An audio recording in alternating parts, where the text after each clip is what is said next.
皆さんこんにちは。うさぎちゃんの日本語カフェへようこそ。店長のうさぎです。今日も美味しいコーヒーを入れてお待ちしていました。店長こんにちは。常連客の拓也です。今日はなんだか疲れちゃいました。おや、拓也さん、お疲れのようですね。目が少しトロンとしていますよ。お仕事が大変だったんですか？そうなんです。プロジェクトの締め切りが重なって、正直今は一歩も動きたくない気分です。今日は家に帰っても風呂キャンセル界隈になりそうですよ。おや、風呂キャンセル界隈。面白い言葉を使いましたね。最近 SNS でよく見かけますが、初めて聞くリスナーのこともいるかもしれません。少し解説していただけますか？すみません。ついつい。これはですね、お風呂に入るのがめんどくさい。今日は入るのをやめようかなと思っている人たちのことなんです。なるほど。キャンセルは中止、界隈は同じような仲間という意味ですね。つまり、今日はお風呂に入るのをやめる人たちということですか？そうです。でも決して不潔でいたいわけじゃないんです。あ、そうなんですか。お風呂は気持ちいいけど、服を脱いで洗って髪を乾かすという一連の作業をこなす体力が残っていないという現代人の切実な疲れから生まれた言葉なんですよ。なるほど。疲れている自分を否定せず、SNS で仲間を見つけて笑い飛ばそうという背景があるんですね。同じ仲間がいるとちょっと安心するんですよね。拓也さん、さっきコーヒーを待っている間、スマホで動画をすごく速いスピードで見ていませんでしたか？あ、バレましたか。実は最近ドラマや解説動画は全部 1.5 倍速で見ているんです。いわゆるタイパを重視しているんですよ。タイパー、タイムパフォーマンスの略ですね。コスパ、つまりコストパフォーマンスの時間版といいますか。その通りです。今の時代コンテンツが溢れすぎていて、全部をじっくり見る時間がないんですよね。面白い YouTube もたくさんありますよね。だから短い時間で効率よく情報を得ることがタイパが良いとされて、若者の間で重要視されているんです。効率化ですか。でも映画やドラマを早く見るのは少しもったいない気もしますが。確かにそうですね。でも背景には話題についていかなきゃという焦りもあるかもしれません。なるほど。流行っているアニメを最短ルートでチェックして友達との会話のタイパを上げるみたいな。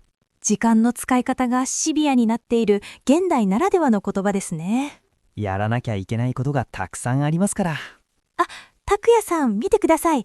空がオレンジ色から深い紫に変わってきましたよ。今日の夕焼けはとても綺麗ですね。ああ、本当だ。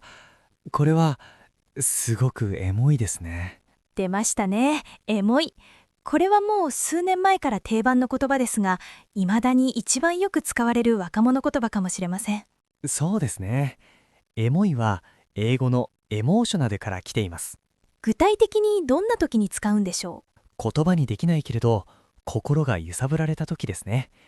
例えば誰もいない夜の学校を見たとか、寂しいような懐かしいような感覚ですね。う？ちょっと青春を思い出して楽しかったなー、でももうあの時には戻れないなーという感じですね。そして今みたいに綺麗な夕焼けを見た時、懐かしさ、寂しさ、美しさが混ざり合った複雑な感情を全部エモいの一言で表現できるんです。言葉にできない感動を表現できますね。でも便利すぎて本来の言葉を忘れてしまいそうです。確かに。でも論理的に説明できない感情を共有するのにいいですね。おや、拓也さん、今度はスマホをじっと見つめてどうしたんですか？いや、さっきクレジットカードの明細を見ていたら、身に覚えのない支払いが重なっていて、いや、身に覚えはあるんです。全部サブスクでした。サブスク。今の生活にはなくてはならないものですね。これはサブスクリプションの略で、月額制の定額サービスのことですよね。気がついたらたくさん登録しちゃうんですよね。そうなんです。昔は雑誌の定期購読が主流でしたが、今は動画配信、音楽、ゲーム、最近ではコーヒーや家具、洋服までサブスクがありますよね。便利な反面、いつの間にかたくさん契約していてお金がというサブスク貧乏という言葉も生まれるほどです。まさにそれです。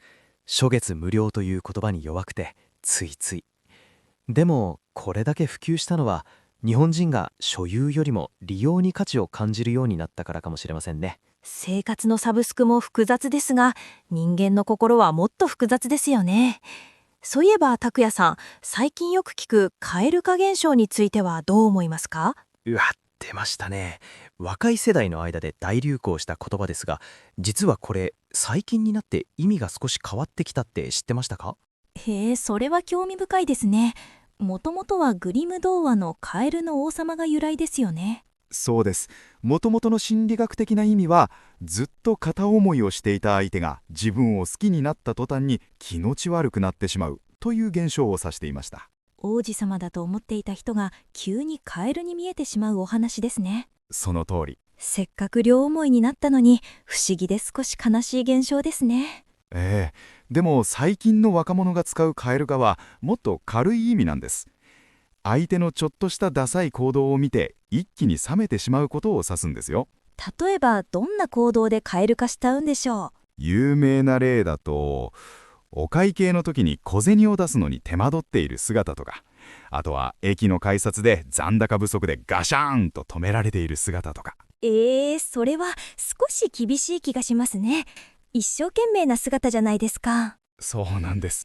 でも理想が完璧すぎて現実の泥臭い部分が見えた瞬間に魔法が解けてしまうという感覚らしいですよ。今は小さな行動で幻滅するんですね。SNS ではそれわかるという共感と、それは厳しすぎないという論争ですごく盛り上がりました。なるほど。相手を好きだからこそ完璧であってほしいという裏返しなのかもしれませんね。そういえば今日はお店に来る途中で雨に降られそうだったんですが、なんとか降られずに済みました。ワンチャン濡れるかと思いましたがラッキーです。おや拓也さん、今さらっとワンチャンと言いましたね。気づきました。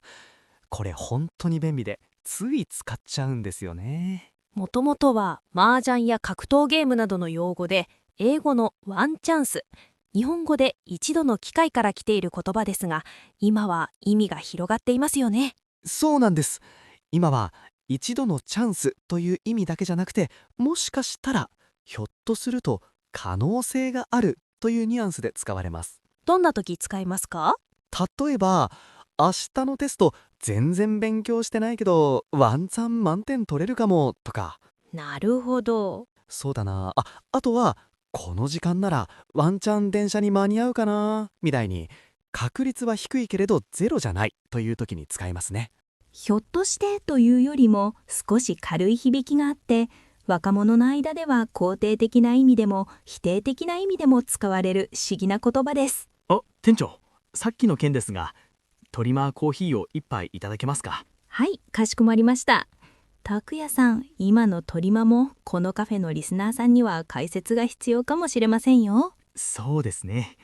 トリマはとりあえずまあの略です。非常に使い勝手のいい言葉ですよね。何かを決めるときや会話のきっかけに、まずはという意味で使われます。はい。トリマー集合ね。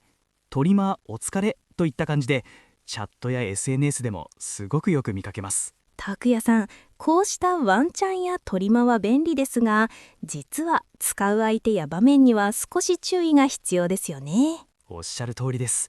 先日、会社の大先輩にトリマ資料送っておきましたってメールしそうになって冷や汗をかきました。それは危ないところでしたね。実はこうした言葉は世代によって全く通じない、あるいは非常に失礼だと感じさせてしまうリスクがあるんです。特にワンちゃんは年配の方からすると、犬のことと勘違いされたり、意味が通じないことがあるので注意が必要ですよね。そうなんです。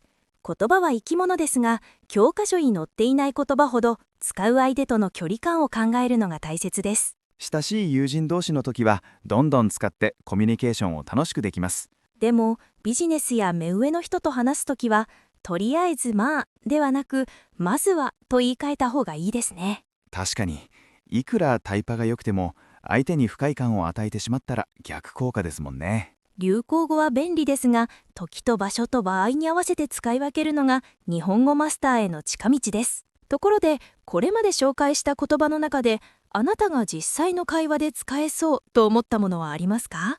ぜひコメント欄で教えてくださいね。それではまた次回のうさぎちゃんの日本語カフェでお会いしましょう。さようなら。